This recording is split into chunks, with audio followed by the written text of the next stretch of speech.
कभी महल में रेशमी पर्दों के बीच रहने वाली राजकुमारी आज तपती धूप में मिट्टी के घड़े बेचती दिखी। लोग उसे पहचान नहीं पाए, पर उसकी आंखों में एक ऐसी सच्चाई थी जिसने उसकी पूरी जिंदगी बदल दी थी। आखिर एक घमंड में डूबी राजकुमारी ऐसा कौन सा अपराध कर बैठी थी कि उसे राजमहल से निकालकर सड़क पर खड़ा कर दिया गया? यह कहानी सिर्फ सजा की नहीं, बल्कि इंसान बनने की है।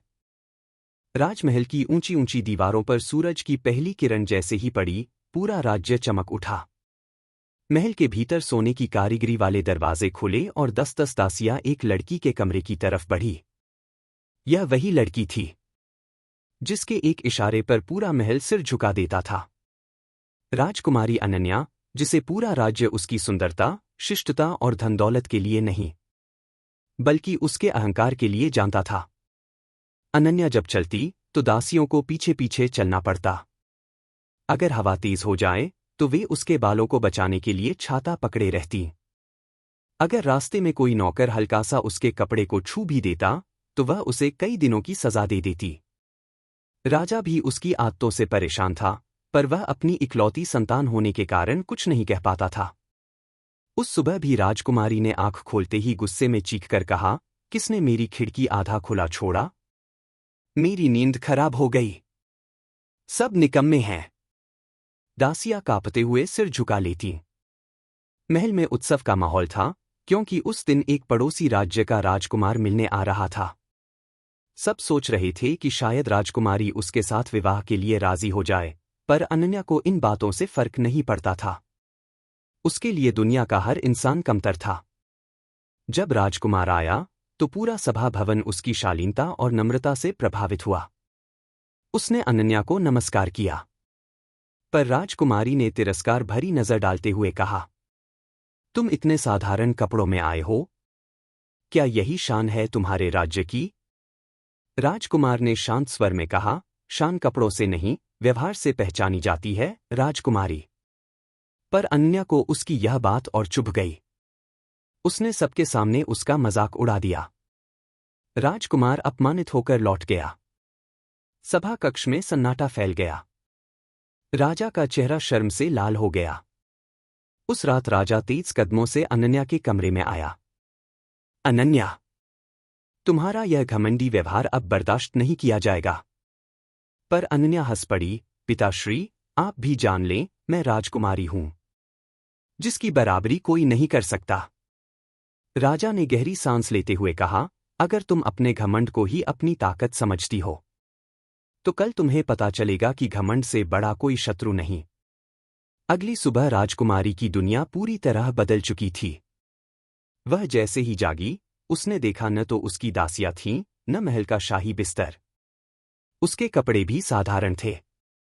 उसके गले से राजमुकुटनुमा हार तक गायब था। डरते हुए वह कमरे से बाहर निकली, पर बाहर कोई प्रहरी भी नहीं था। राजा सामने खड़ा था, बेहद गंभीर आवाज में बोला, तुम्हें 1 महीने तक आम लोगों की तरह जीना होगा।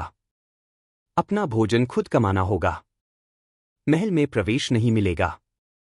अनन्या चिल्लाई, यह अन्याय है। राजा ने जवाब दिया, यह सजा नहीं, सीख है। राजकुमारी को महल से बाहर निकाल दिया गया। पहली बार उसके पैरों में चप्पल तक नहीं थी। गर्म धूप उसके चेहरे पर पड़ रही थी। रास्ते में लोग उसे आश्चर्य से देख रहे थे, पर वह किसी से आंख मिलाने की हालत में नहीं थी। भूख से उसका गला सूख रहा था। कई घंटे तक भटकने के बाद वह एक मिट्टी के घड़े बनाने वाले बूढ़े कुम्हार के पास पहुंची। कुम्हार ने उसे देखा और बोला, बेटी, क्यों भटक रही हो? घर से निकाली गई लगती हो। राजकुमारी को यह बात और बुरी लगी, पर वह थक चुकी थी।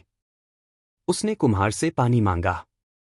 कुम्हार ने घड़ा भरकर उसके हाथ में दिया, लो, मिट्टी का घड़ा है, पर इस पानी में इंसानियत की ठंडक है। अनन्या ने पहली घूंट में समझा कि इंसानियत कितनी स्वादिष्ट होती है और अहंकार कितना कड़वा। यही वह क्षण था जब उसकी कहानी ने करवट बदलनी शुरू की। एक राजकुमारी अब एक कुम्हार की दुकान पर बैठी थी, और वह भी बिना किसी पहचान के। धूप धीरे धीरे और तेज हो रही थी। राजकुमारी अनन्या अपने गालों पर पसीने की बूंदें महसूस कर रही थी। कभी महल में जहां नौकर उसके माथे को पंखा झलते थे, आज उसी के हाथों में मिट्टी से सने घड़े थे। बूढ़ा कुम्हार उसके पास बैठकर चाक घुमा रहा था। उसकी उंगलियों में एक अलग ही जादू था, एक साधारण सी मिट्टी को खूबसूरत आकार देने का जादू। अनन्या चुपचाप उसे देखती रही। कुछ देर बाद कुम्हार मुस्कुराकर बोला, बेटी, मिट्टी को चाहे जितना भी घुमा लो, वह तभी खूबसूरत बनती है जब वह खुद को आकार देने देती है। जितना जिद्दी इंसान होता है, उतना ही टूटता है। यह बात अनन्या के दिल में कहीं गहराई तक उतर गई, लेकिन उसने अपने अहंकार को महसूस नहीं होने दिया। मैं यहां काम करने नहीं आई, उसने झुंझलाकर कहा, मैं बस थोड़ी देर बैठने आई हूं। कुम्हार ने कोई जवाब नहीं दिया। वह सिर्फ मुस्करा दिया। थोड़ी देर बाद एक ग्राहक आया। उसने एक घड़ा उठाया और बोला, काका, यह घड़ा कितने का है? 50 रुपया, कुम्हार बोला। ग्राहक ने घड़ा नीचे रख दिया। इतने में तो बाजार में बड़ा घड़ा मिल जाएगा। तुम लोग तो लूटते हो। कुम्हार ने बिना बहस किए शांत स्वर में कहा, बेटा, यह सिर्फ घड़ा नहीं, मेरे हाथों की मेहनत है। मिट्टी को कई बार धोना पड़ता है, फिर उसे गूंथना, फिर पकाना, तब जाकर यह घड़ा बनता है। ग्राहक नाराज होकर चला गया। अनन्या यह सब देखकर बोली, जब लोग खरीदते ही नहीं तो इतने मेहनत से बनाते क्यों हो? कुम्हार ने उत्तर दिया, क्योंकि मेहनत कभी बेकार नहीं जाती। कभी न कभी सही हाथ इसे ले ही जाते हैं। फिर उसने अनन्या को देखा, और कभी कभी सही इंसान को आकार देने में भी वक्त लगता है। इन शब्दों ने पहली बार अनन्या के भीतर के अहंकार में छोटी सी दरार पैदा कर दी। शाम हो गई। कुम्हार ने उसे खाने के लिए बाजरे की रोटी और प्याज दिया। अनन्या ने इसे हाथ में लेकर कहा, मैं यह नहीं खा सकती। मैं महल में। वह रुक गई। महल का जिक्र करते ही उसकी आवाज कांप गई। कुम्हार ने उसके सामने पानी रखा। बेटी, भूख राजकुमारी और गरीब नहीं देखती, पेट सबका एक जैसा है। यह बात सुनते ही अनन्या की आंखों में पानी भर आया। उसने रोटी उठाई और धीरे से खाने लगी। पहली बार उसे महसूस हुआ कि दुनिया में कुछ चीजें किसी भी शाही थाली से ज्यादा स्वादिष्ट होती हैं, जैसे इज्जत, जैसे मेहनत, जैसे इंसानियत। अगले दिन कुम्हार ने उसे एक छोटा काम दिया। अगर तुम चाहो तो लोगों को घड़े दिखा सकती हो। आवाज लगाकर बेचना सीख लो। अनन्या चौंक गई। मैं सड़क पर आवाज लगाऊंगी? मैं राजकुमारी हूं, कुम्हार ने शांत स्वर में कहा, और मैं एक मजदूर हूं। पर दोनों ही इंसान हैं, बेटी। अहंकार पेट नहीं भरता, पर काम भरता है। अनन्या कुछ नहीं बोली। वह दिन भर बैठी रही, पर कुछ घड़े नहीं बिके। अगले दिन कुम्हार बीमार पड़ गया। वह घड़ा उठाने में भी असमर्थ था। अनन्या ने उसे देखा और पहली बार दिल से बोला, काका, आप आराम करो, आज मैं घड़े बेचूंगी। कुम्हार ने आश्चर्य से कहा, क्या? अनन्या ने गहरी सांस ली, अपना डर निगलकर घड़ों की टोकरी उठाई। वह सड़क पर खड़ी हुई, गला सूख रहा था, लोग उसे देख रहे थे। एक राजकुमारी अब घड़ा बेचने वाली बन चुकी थी। उसने जोर लगाकर पहली बार आवाज निकाली, घड़े ले लो, ठंडा पानी रखने वाले घड़े। उसकी आवाज कांप रही थी। बच्चे हंस रहे थे, कुछ महिलाएं उसे अजीब नजरों से देख रही थीं। पर वह रुक नहीं सकती थी। धीरे धीरे उसकी आवाज मजबूत होने लगी। कुछ देर बाद एक महिला आई। बेटी, यह घड़ा कितना का है? अनन्या ने कहा, 50 रुपया। महिला ने कहा, महंगा है। अनन्या ने उस महिला की आंखों में देखा और पहली बार कुम्हार के शब्द दोहराए, यह सिर्फ घड़ा नहीं, काका की मेहनत है। इसे बनाने में बहुत वक्त और प्यार लगा है। महिला मुस्कुराई और बोली, तो फिर एक दे दो। यह अनन्या की जिंदगी का पहला कमाया हुआ पैसा था। उसकी आंखें भर आईं। वह दौड़कर कुम्हार के पास गई और बोली, काका, मैंने घड़ा बेच दिया। कुम्हार ने गर्दन उठाकर उसे देखा और कहा, यही है कमाई का असली सुख, बेटी। अनन्या ने पहली बार महसूस किया कि मेहनत से कमाया हर सिक्का सोने के ताज से कहीं ज्यादा भारी होता है।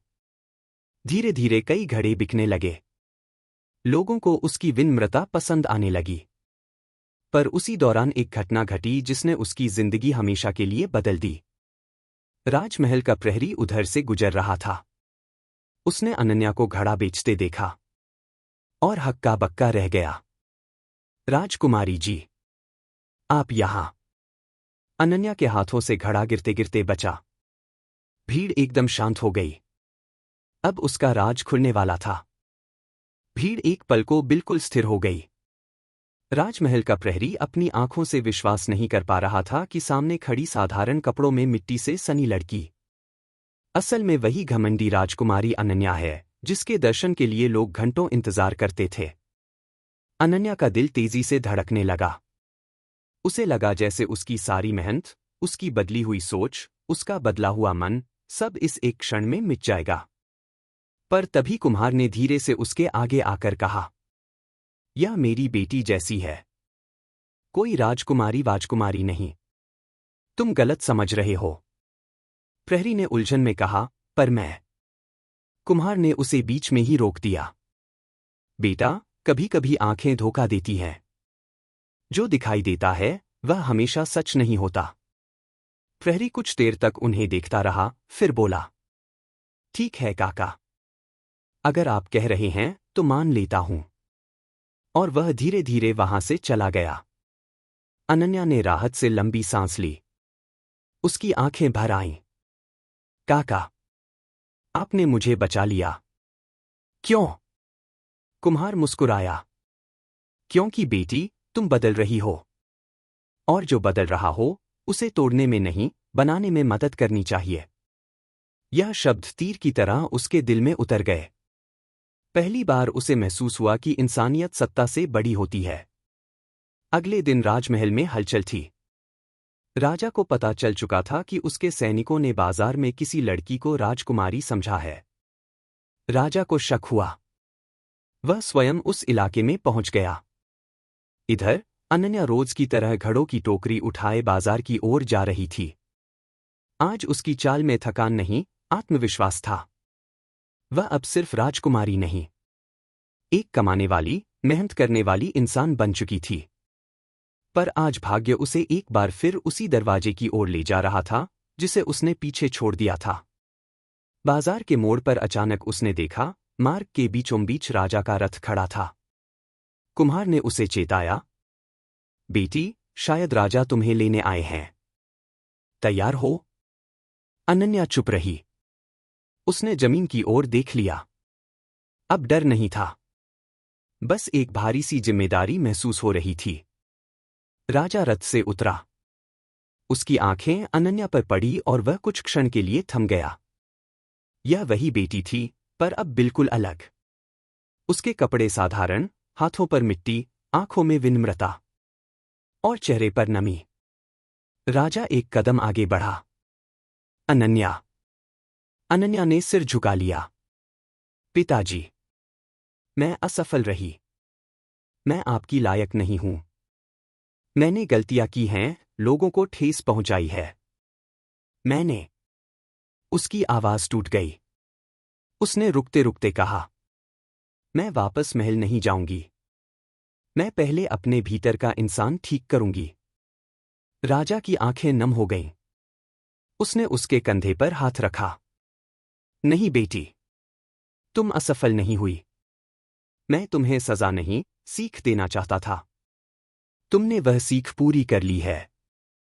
अनन्या ने हिचकते हुए कहा, क्या आप मुझसे नाराज नहीं हैं? राजा ने उसे गले लगा लिया। नाराज? नहीं बेटी, गर्व है मुझे। आज तुम वैसी बन गई हो जैसी एक असली राजकुमारी होती है, विनम्र, दयालु और समझदार। कुम्हार यह दृश्य देखकर मुस्कुरा रहा था। राजा ने उसकी ओर मुड़कर कहा, काका, आपने मेरी बेटी को नई जिंदगी दी है। मैं आपका ऋणी हूं। कुम्हार ने हंसते हुए उत्तर दिया, महाराज, मैं तो बस मिट्टी को आकार देता हूं। असल आकार तो आपकी बेटी ने खुद लिया है। राजा ने अनन्या का हाथ पकड़ा। चलो बेटी, महल वापस चलें। पर अनन्या ने धीरे से कहा, एक शर्त पर। राजा चौंक गया। शर्त? अनन्या ने कुम्हार की तरफ देखते हुए कहा, मैं हर महीने कुछ समय यहां आकर काका के साथ काम करूंगी, ताकि मैं कभी यह न भूलूं कि घड़ा बनाने में जितनी मेहनत लगती है, इंसान बनने में उससे कहीं ज्यादा। राजा मुस्कुराया। मंजूर है। पूरा बाजार तालियों से गूंज उठा। लोगों को विश्वास ही नहीं हो रहा था कि वही घमंडी राजकुमारी अब इतनी सरल और दयालु बन चुकी है। अनन्या ने उस दिन आखिरी बार आवाज लगाई, घड़े ले लो। प्यार से बनाए गए घड़े, मेहनत से जन्मे घड़े। और यह आवाज अब तिरस्कार से नहीं, प्यार और गर्व से भरी हुई थी। कुछ ही दिनों बाद राजकुमारी पूरे महल की प्रिय बन गई। वह गरीबों की मदद करती, मजदूरों के साथ बैठती, लोगों की बातें सुनती। उसका चेहरा अब सिर्फ राजसी चमक से नहीं, मानवता की रोशनी से दमकने लगा था। राजमहल के एक समारोह में जब सब उसके बदले हुए व्यवहार की प्रशंसा कर रहे थे, वह बस मुस्कुराकर कहती, मैंने सीखा है कि राजकुमारी का ताज सिर पर नहीं, व्यवहार में होता है। और इस तरह एक घमंडी राजकुमारी, एक कुम्हार की छोटी सी दुकान पर ईमानदारी, विनम्रता और इंसानियत सीखकर एक सच्ची राजकुमारी बन गई।